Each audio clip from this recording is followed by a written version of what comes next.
Never Lie by Freida McFadden, Chapter 47. Adrian, before, it's well past midnight when the Audi pulls up in front of my house.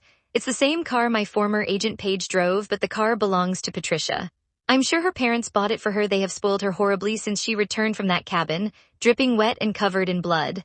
I watch from my window as Patricia climbs out of her car, dressed in a skimpy, skin-tight red dress that just barely covers her underwear. She slams the door closed with more force than she needed to use. I permanently dismantled the camera looking down on the front door so there would be no record of who's entering and leaving the house tonight. I realized Patricia was lying to me during her very first appointment, not to say that she wasn't a skilled liar because she is. She puts on quite the show. But I'm even more skilled at picking out the cues that somebody is untruthful. Like EJ, Patricia has a tell. When she's going to lie, she crosses her right leg over her left. I suspect the detective involved in the case knew she was lying as well. But it's one thing to know it in your gut, and it's another thing to prove it. Detective Gardner couldn't prove that Patricia killed her fiancé and two of her closest friends.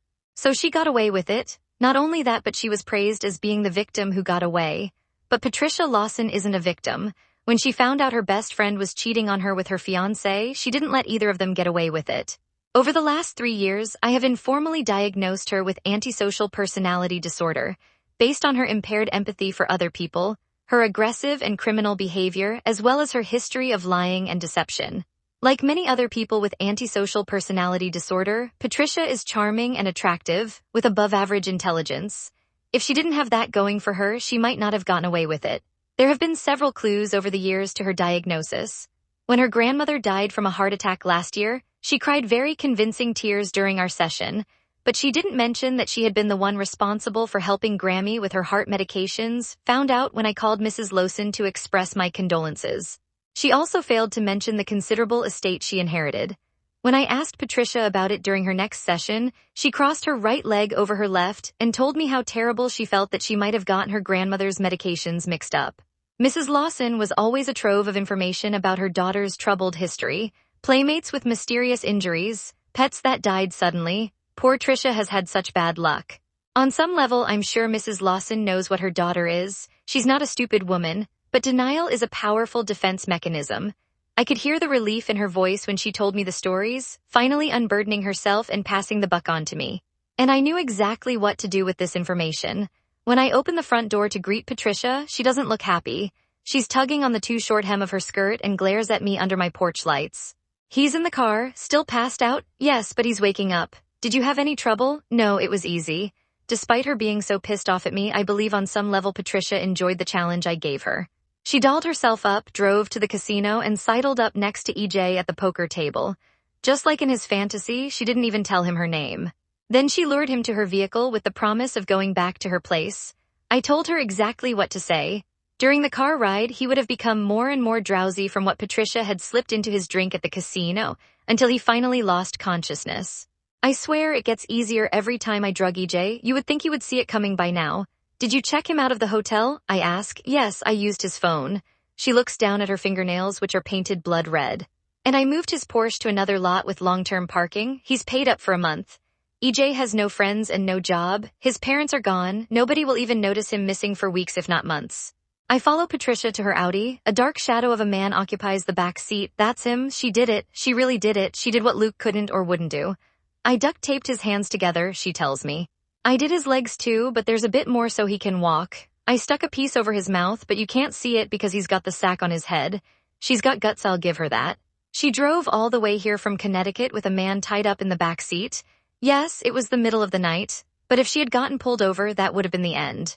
I only tied him up about 20 minutes ago, she says, as if reading my thoughts. He started stirring and I didn't want to take a chance. His phone, Patricia reaches into her purse and pulls it out.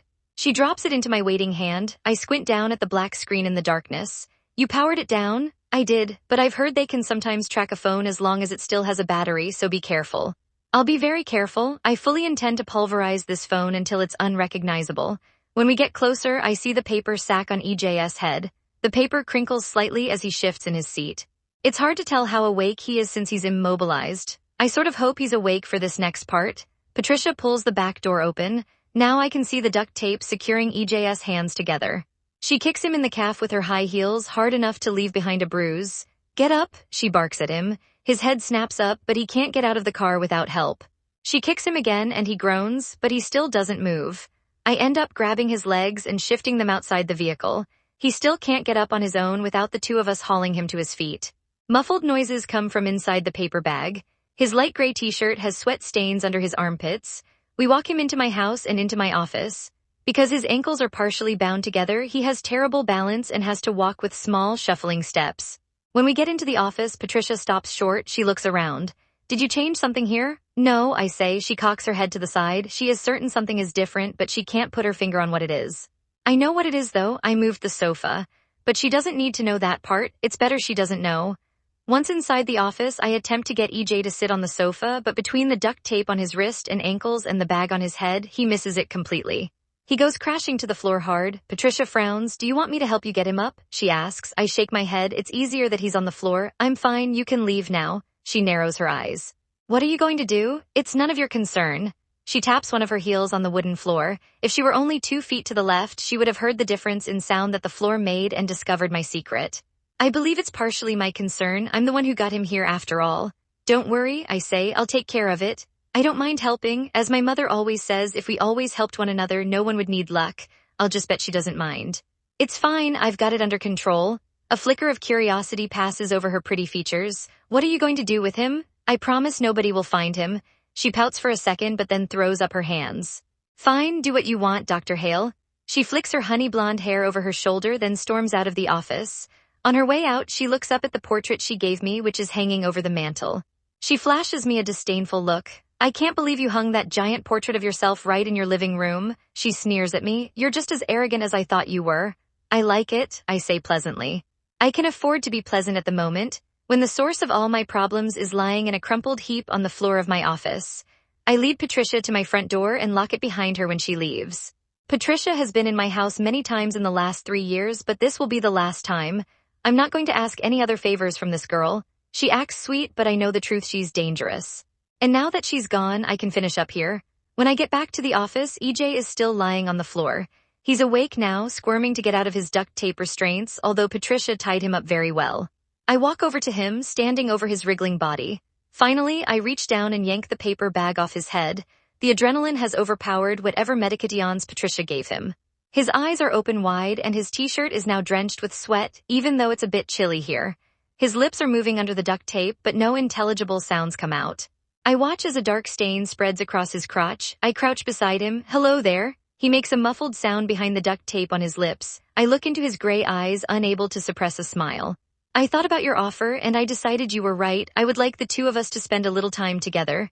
I grin, and I think it will be fun for me. His eyes are almost popping out of their sockets. I wonder if Luke would enjoy this as much as I am if he were here.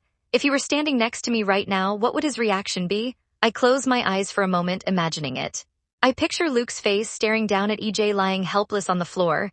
Even in my imagination, Luke isn't smiling. He wouldn't approve of this. He doesn't have the stomach for it. That guy broke up with me because of you, I say to EJ. Luke hasn't officially broken it off with me, but it's been a week. He won't pick up the phone when I call, and he hasn't answered any of my text messages. You don't have to have an MD and a PhD to figure out that one. He wants nothing to do with me anymore. Apparently, asking him to commit murder was a deal breaker, but I suppose I shouldn't be surprised. People like me are destined to end up alone. He was a great guy, I tell him, although I'm not even sure I'm talking to him anymore. He was sweet and smart, and he overlooked all my faults. No, he didn't overlook them, he liked them. He loved me for all the things about me that weren't perfect. I take a gulping breath, pushing back the tears gathering in my eyes. I won't give him the satisfaction. I really liked him, I loved him, and because of you I lost him, because you're a selfish asshole who decided to screw up my entire life. EJ is trying to say something. It might be I'm sorry, but it might also be go to hell. It's hard to tell with the duct tape on his mouth. Honestly, I don't care what he's saying. It doesn't matter. I straighten up. I draw back my right foot and EJ flinches, realizing I'm about to kick him in the gut. But then at the last second, I don't do it.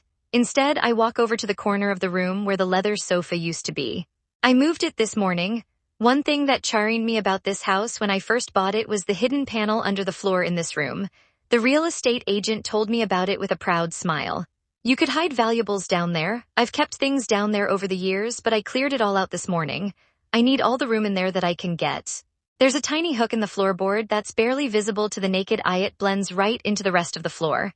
I hook my fingers into it and pull it open to reveal the space inside. Just large enough for a human body to fit. The real estate agent told me that too, but she was joking. She laughed about it. Did I know when I bought this house that I would eventually use the space to conceal a human body? I don't know, on some level I must have considered it. EJ's eyes bulge. He knows what's about to happen and there's nothing he can do to stop it. I smile down at him. Actually, I say, I don't think we're going to be spending that much time together. You're going to be spending a lot of time alone, as it turns out. It takes 3 rolls for me to get EJ into the space under the floor. He's squirming and kicking the whole time, but Patricia tied him up too tightly. He can't get free. As soon as he falls into the space, I can see the panic in his eyes ramp up several notches. I don't know if he believed until this minute that I was actually going to do it. He is screaming now, although the sound is dampened by the duct tape over his lips. I watch him for a moment, then I lower the panel again, concealing the hiding space under the floor. Once again, you can't even tell it's there, except for the muffled sounds coming from the floorboards.